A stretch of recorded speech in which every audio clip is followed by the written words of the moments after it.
जैसे जैसे लोकसभा चुनाव आगे बढ़ रहे हैं वैसे वैसे शेयर बाजार को समझ पाना मुश्किल होता जा रहा है। लेकिन बड़े बड़े पॉलिटिकल लीडर्स के हालिया बयान ने शेयर बाजार में जोश भर दिया है। ऐसे में निवेशकों के मन में कई सारे सवाल हैं कि क्या अब शेयर बाजार रफ्तार पकड़ेगी, बाजार में क्या कोई अब नया रिकॉर्ड टूटने वाला है और ऐसे में निवेशक क्या रुख अपनाए। सारे सवालों के जवाब जानेंगे इस वीडियो में और सबके जवाब देने के लिए हमारे साथ मौजूद है मार्केट एक्सपर्ट रजत देवगन जी। रजत जी नमस्कार। जी नमस्कार। जी सर, सबसे पहला सवाल तो ये कि जैसे जैसे इलेक्शंस आगे बढ़ रहे हैं शेयर बाजार में जोश बढ़ रहा है, तो क्या ये जोश आगे आने वाले समय में कायम रहेगा? जी, लग तो यही रहा है और जैसे आपने कहा कि हाल-फिलहाल में बड़े पॉलिटिकल लीडर्स के इनफैक्ट प्रधानमंत्री मोदी के भी अब तो बयान आ गए हैं, तो उसका एक इम्पैक्ट तो पड़ेगा ही पड़ेगा। लेकिन ये जो अभी के समीकरण बन रहे हैं ना, इससे बाज़ार खुश होगा, जोश में है, ये जोश और बढ़ सकता है। और सबसे पहला जो मुद्दा है, वो तो लोकसभा चुनाव का ही है, बड़ा ट्रिगर है, 5वें चरण का चुनाव आज है 49 सीटों पर। 25 मई को लोकसभा चुनाव का छठा चरण है, उसके बाद 1 जून को लोकसभा चुनाव का आखिरी चरण है और उसके बाद असली गेम होगा। जो स्लॉग ओवर्स होते हैं ना, वो उसके बाद आपको दिखाई देंगे 1 जून के बाद। तो वो जो हफ्ता वो बहुत क्रूशियल होने वाला है और एंड में फिर 4 जून को जो फाइनल जो डिसाइडर होगा उस दिन शेयर बाजार तो बंद होगा, लेकिन जब हम फिर 6 को आएँगे तो 6 जून को बहुत बड़ा इम्पैक्ट पड़ेगा, जिसको अभी समझ पाना बहुत मुश्किल है। लेकिन हम कुछ ऐसे क्यूज़ निकालने की कोशिश कर रहे हैं और बाजार भी कुछ ऐसा ही भापने की कोशिश करेगा। मिसाल के तौर पे एक बड़े बिज़नेस चैनल को हाल-फिलहाल में मंत्री मोदी ने एक इंटरव्यू दिया और उसमें उन्होंने बोल दिया कि 4 जून को रिकॉर्ड तोड़ेगा शेयर मार्केट। आप इस लाइन पे गौर करें कि 4 जून को रिकॉर्ड तोड़ेगा शेयर मार्केट, प्रधानमंत्री मोदी ने बोला है।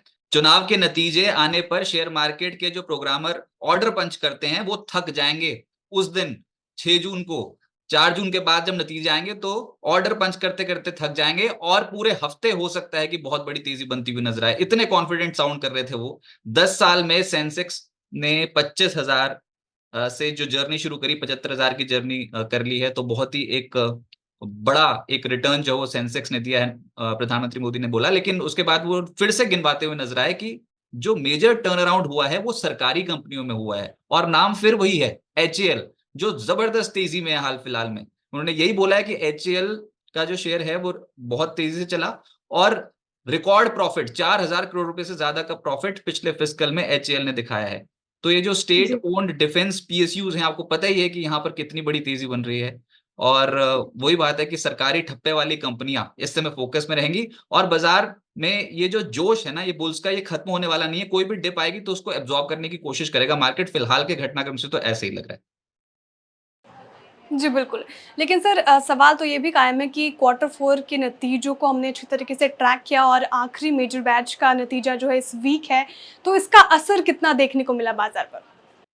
हाँ, ये तो अब ऑलमोस्ट ओवर हो जाएगा क्वार्टर 4 का रिज़ल्ट सीज़न, लेकिन जो मेजर रिज़ल्ट्स अभी भी हैं जैसे कि ओएनजीसी, आईटीसी, सन फार्मा, हिंडाल्को, डिविस लैब्स, अशोक लेलैंड ये सब कंपनियाँ इस हफ्ते नतीजे देंगी। और आज और कल ही कई पीएसयूज़ के नतीजे हैं, तो पीएसयू सेक्टर तो फ़ोकस में रहने ही वाला है इस हफ्ते।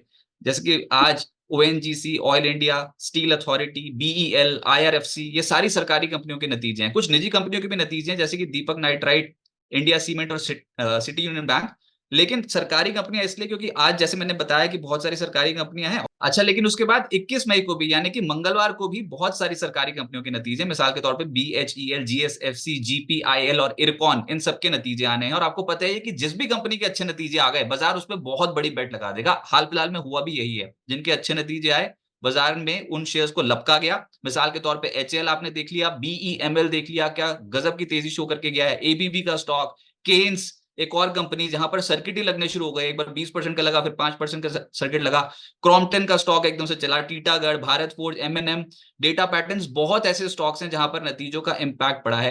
तो ये जो मैंने बताया कि अब जो मेजर रिजल्ट्स हैं वो पीएसयूज के हैं और पीएसयूज जो स्टॉक्स हैं वो फोकस में वैसे भी हैं। तो कहते हैं ना, डबल इंजन का इम्पैक्ट पड़ता हुआ नजर आएगा। एक तो वैसे पीएसयू सेक्टर में अच्छी तेजी और दूसरा अगर नतीजे आ गए तो वो एक और इम्पैक्ट कर सकते हैं स्टॉक्स को। ठीक है, नतीजों का इंतज़ार है, उसमें भी असर देखने को मिलेगा और बाज़ार के चाल को वो भी ड्राइव करेगा। जी, बिल्कुल सर। इंटरनेशनल मार्केट में क्या हलचल देखने को मिल रही है हमें? क्या कोई बड़े ट्रिगर्स हम एक्सपेक्ट कर सकते हैं इंटरनेशनल मार्केट से? देखिए लिक्विडिटी की तो कोई समस्या है ही नहीं इस समय, ऐसा लग रहा है, क्योंकि आप रिकॉर्ड स्तरों पर देखोगे बहुत सारे मार्केट्स को। मिसाल के तौर पे अमेरिकन मार्केट्स रिकॉर्ड स्तरों पे पहुंच गए हैं, तीनों indices Dow Jones, Nasdaq, एस&पी record स्तरों पे कामकाज कर रहे हैं। डाउ जोन्स इतिहास में पहली बार 40,000 के लेवल के ऊपर चला गया, उसके ऊपर क्लोज दे गया। और हाल में दुनिया के जो टॉप 20 मार्केट्स है ना, स्टॉक मार्केट, उसमें से 14 मार्केट ऐसे हैं जो या तो रिकॉर्ड स्तरों पे है या फिर रिकॉर्ड स्तरों से के करीब है। और उसमें बहुत सारे जैसे यूरोप के मार्केट्स हैं, कनाडा के हैं, ब्राजील, जापान, ऑस्ट्रेलिया। इंडिया के जो मार्केट्स हैं वो भी रिकॉर्ड स्तरों के करीब ही हैं, कुछ ज़्यादा दूर नहीं है हम रिकॉर्ड स्तरों से, तो रिकॉर्ड लग सकता है। तो जी। ये सारे जो मार्केट्स हैं, अमेरिकन मार्केट्स को इंक्लूड करके, ये सब रिकॉर्ड स्तरों पर हैं, तो लिक्विडिटी की तो कोई प्रॉब्लम लगती नहीं। ऊपर से सोना-चांदी भी रिकॉर्ड स्तरों पर, इनफैक्ट घरेलू बाज़ार में हमारे तो रिकॉर्ड स्तरों पर है। इंटरनेशनल मार्केट्स में चांदी जो 11 साल से के हाईज़ के लेवल के आस-पास चल रही है, और गोल्ड तो वन वे ट्रैक के ऊपर है ही। लेकिन अभी हाल-फिलहाल में जो आप घटनाक्रम बोल रहे हो ना, उसमें कुछ तो कंसर्न है। इंटरनेशनल डेवलपमेंट्स कुछ ऐसे हुए हैं, जैसे कि कोविड-19, यहाँ पर फेड चेयरमैन जेरोम पोवेल कोविड-19 पॉजिटिव पाए गए हैं। उनकी आज एक जी। स्पीच थी, George town university law centre में एक स्पीच थी, उनको प्री रिकॉर्डेड वो स्पीच देनी पड़ी। और ईरान के राष्ट्रपति इब्राहिम रईसी की मौत हो गई है, ये अभी लेटेस्ट डेवलपमेंट है। हेलीकॉप्टर क्रैश हुआ, बहुत ही दुखद एक घटना हुई है, और घटना। हेलीकॉप्टर क्रैश में ईरान के राष्ट्रपति रईसी समेत सभी सवारों की मौत हो गई है। उनके विदेश मंत्री की भी वहाँ पर मौत हो गई है इस घटना में। और रविवार को हमने देखा कि ईरान का जो स्टॉक एक्सचेंज है, टेडपिक्स, वो इंडेक्स 62,237 पॉइंट्स लुढ़का था। उससे एक दिन पहले लगभग 10,000 पॉइंट्स लुढ़का था, लेकिन वो इंडेक्स ही 21 लाख का है। तो वहाँ पर बहुत ही हुँ। तगड़ा एकदम से गिरावट आती हुई नज़र आई। तो देखते हैं कि खाड़ी देशों से क्या कुछ अभी ट्रिगर्स निकल के आते हैं। हम जो मेजरली ट्रैक कर हुँ। रहे हैं वो ब्रेंट क्रूड की कीमतें ट्रैक कर रहे हैं। फिलहाल तो $84 के पार ब्रेंट है। और सोना-चांदी आज के सत्र में फिर से एक्टिव है इंटरनेशनल मार्केट्स में। वो तो एज़ अ सेफ हेवन सोने-चांदी में तो खरीदारी देखने को मिल ही रही है। जो मैं कोविड की बात हुँ। कर रहा हूँ, वो कंसर्न इसलिए हो रहा है फिर से, क्योंकि सिंगापुर में हाल-फिलहाल में फिर से मामले बढ़ते हुए नज़र आए हैं कोविड के। 5 मई से जी। 11 मई तक सिंगापुर में कोविड मामले 13,700 से बढ़कर 25,900 पहुँच गए हैं। तो कंसर्न यहाँ पर है, देखते हैं क्या इसमें कुछ इन मामलों में कमी आती है कि नहीं? इसको भी बहुत ही क्लोज़ली ट्रैक करेंगे हम पोस्ट इलेक्शंस। और आज एशियाई बाज़ारों में आधे फीसदी से 1% के आसपास की चाल पॉज़िटिव साइड पे बनी हुई है। लेकिन हम जो फ़ोकस, हुँ। मेन एरिया हमारा इस समय तो इलेक्शंस ही है। और बाज़ार को कुछ भी ऐसी भनक लग गई ना, जैसे अभी प्रधानमंत्री मोदी का मैंने बताया इस वीडियो के शुरू में कि उन्होंने क्या-क्या बोल दिया स्टॉक मार्केट को लेकर। तो ऐसी जो कॉन्फिडेंस बढ़ाने वाली बातें हैं ना, ये बाज़ार को बहुत पसंद आएगी। पिछली बार अमित शाह साहब ने बोला था तो देखो मार्केट का क्या हुआ, और अभी प्रधानमंत्री मोदी ने बोल दिया तो फिर वो रईस-ए गज़र भी पूरी हो गई, और ऐसा लग रहा है बुल्स के नाम ही होगी अब रैली। हुँ। जी, बिल्कुल सर। लेकिन अगला सवाल मेरा एफआईआईज़ पे है सर।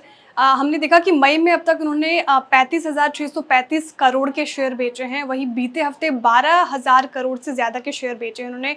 तो एफआईआईज़ लगातार बेच क्यों रहे हैं? उनकी ओर से लगातार ये बिकवाली आखिर भाग क्या रहे हैं वो?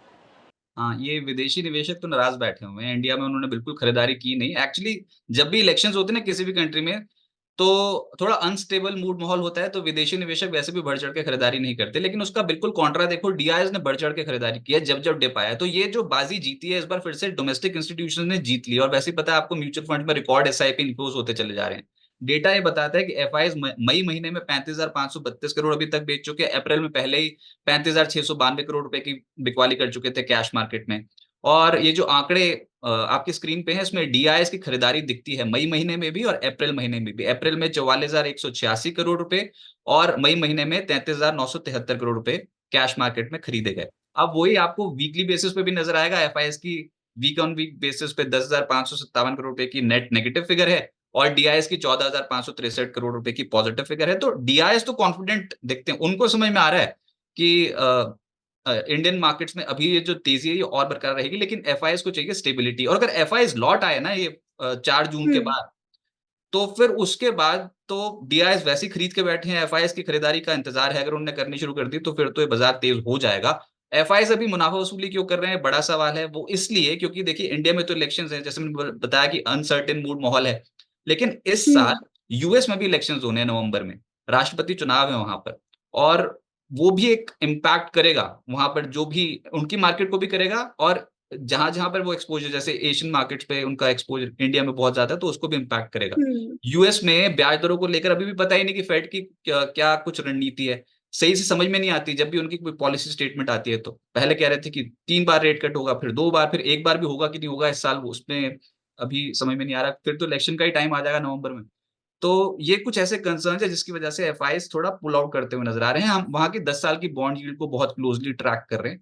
तो अभी तो जी। एफआईआईज़ की खरीदारी नहीं दिखती, लेकिन अगर ये लौट आए खरीदारी करने के लिए, तो फिर आप समझो कि बाज़ार को एक और पुश मिलता हुआ नज़र आएगा। अगर एफआईआईज़ लौट आए खरीदने के लिए तो ये तो सोने पे सुहागा जैसा काम करेगा, बिल्कुल सर। लेकिन सर बाज़ार के टेक्निकल्स आपको अभी क्या लग रहे हैं? क्या आपको लगता है कि बुल्स कॉन्फिडेंट है? हाँ, अभी तक तो ये दिख रहा है क्योंकि इस हफ्ते ही गज़ब कर दिया ना। देखो निफ्टी मैं कह रहा हूँ कि हम है ही नहीं बहुत दूर रिकॉर्ड से, बहुत पास हैं। मेरे ख्याल से 293 पॉइंट्स के आस-पास ही रह गए हैं। अगर ये पार कर गए तो फिर रिकॉर्ड स्तर लग जाएगा। 3 मई 2024 को मुझे याद है कि 22,794.7 का हाई टच किया था, उसके बाद एकदम से गिरावट आ गई थी। लेकिन वहाँ से अब निचले स्रोत से खरीदारी भी तो हो चुकी है क्योंकि जो 13 मई को हमने लो लगाया था 21,821, वहाँ से दौड़ते-दौड़ते हम 22,502 के लेवल पे पहुँच चुके हैं। बहुत ही स्ट्रॉन्ग स्ट्रेच, एक 681 पॉइंट्स का स्ट्रेच फ्रॉम इस बार का जो लो बनाया, वहाँ से 681 पॉइंट्स इस हफ्ते ऊपर आ गए। तो ये हुआ ही इसलिए क्योंकि ये जो आपने इस वीडियो के शुरू में बोला ना कि पॉलिटिकल लीडर्स कुछ ऐसी स्टेटमेंट देते चले जा रहे हैं जिससे बाजार बहुत एक्साइटेड है इस समय।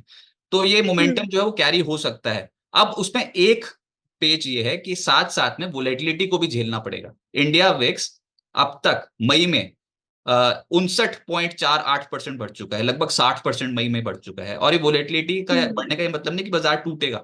इसका मतलब है दो वे जो टू साइड अप डाउन कहीं पर भी हो सकता है, उतार-चढ़ाव बहुत देखने को मिलेगा। तो पहले तो हम 3 मई के बाद लगातार टूटते चले जा रहे थे, 21,881 लगा दिया था।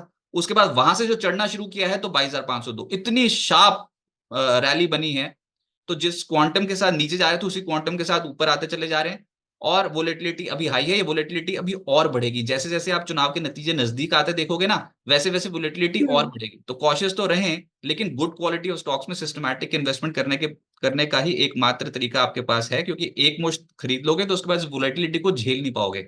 लगातार तीसरे हुँ। सत्र में 20 दिनों की औसत के ऊपर बंद हुए हैं। रेजिस्टेंस समझ में आता है कि ऊपर हम 22,570, 22,620 के लेवल को निकालने को तैयार ही नहीं है। तो 22,570, 22,630 के आसपास एक रेजिस्टेंस ज़ोन बना हुआ है। पिछले हफ्ते का हाई 22,588 है। इस महीने का ओपनिंग लेवल 22,567 है। तो ये जो कंजेशन ज़ोन है ना मार्केट का हायर साइड पे, वो 22,570 से लेकर 22,630 का है। अगर ये लेवल तोड़ दिया, तो बहुत तेज़ हुँ। जाएँगे और ऊपर। और नीचे ये समझ में आता है कि जब तक 22,340 के लेवल को नहीं तोड़ेंगे, तब तक बुल्स की पकड़ रहेगी मजबूत।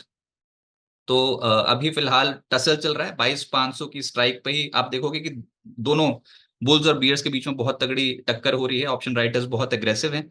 निफ्टी में 22,500, 22,400 के पुट राइटर्स एक्टिव हैं। तो अभी तो इंडिसीजन वाला मूड माहौल है, लेकिन ऐसा लग रहा है कि गेम इस बार बुल्स जीत रहे हैं। तो देखते हैं कि अगला हफ्ता कैसे बीतता है। हुँ। लेकिन बहुत ही एक्साइटिंग फेज़ रहने वाला है। अब एक्साइटमेंट में पैसा बनाना है तो थोड़ा पोज़ीशंस कम रखिए और सिस्टमैटिकली इन्वेस्टमेंट कीजिए।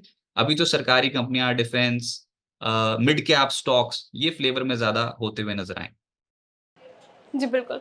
तो कुल मिलाकर कि आने वाला हफ़्ता कैसा रहेगा वो तो देखने वाली बात होगी, लेकिन जैसे-जैसे चुनाव के नतीजे नज़दीक आ रहे हैं, वैसे-वैसे बाज़ार में वोलेटिलिटी बढ़ने की संभावना भी नज़र आ सकती है। ऐसे में निवेशकों को सिस्टमैटिक इन्वेस्टमेंट करने की सलाह है। बहुत-बहुत शुक्रिया रजत जी हमसे जुड़ने के लिए, हमारे तमाम सवाल के जवाब देने के लिए। मुझे पूरी उम्मीद है कि दर्शकों को ये वीडियो ज़रूर पसंद आएगा। अगर वीडियो पसंद आया तो लाइक करें, चैनल को सब्सक्राइब करें और देखते रहिए बिस्तक। बिस्तक आपके लिए लाया है प्रीमियम मेंबरशिप प्रोग्राम, जहां आपको मिलेंगे कई सारे फायदे, जिनमें मार्केट न्यूज़लेटर, लाइव चैट पर आपके सवालों के सबसे पहले जवाब, मार्केट आउटलुक, वीकेंड पर मार्केट स्कैन, एंकर्स के साथ चैट और भी बहुत कुछ। इस प्रीमियम सब्सक्रिप्शन में 3 तरह के प्लान्स हैं, सिल्वर, गोल्ड और प्लैटिनम, जिनकी शुरुआत मात्र 159 रुपए महीने से होती है। इससे जुड़ना भी बेहद आसान है। बिस्तक के YouTube चैनल पर जाएं, ज्वाइन बटन पर क्लिक करें और अपना प्लान सिलेक्ट करें। बस बन गए आप हमारे प्रीमियम मेंबर।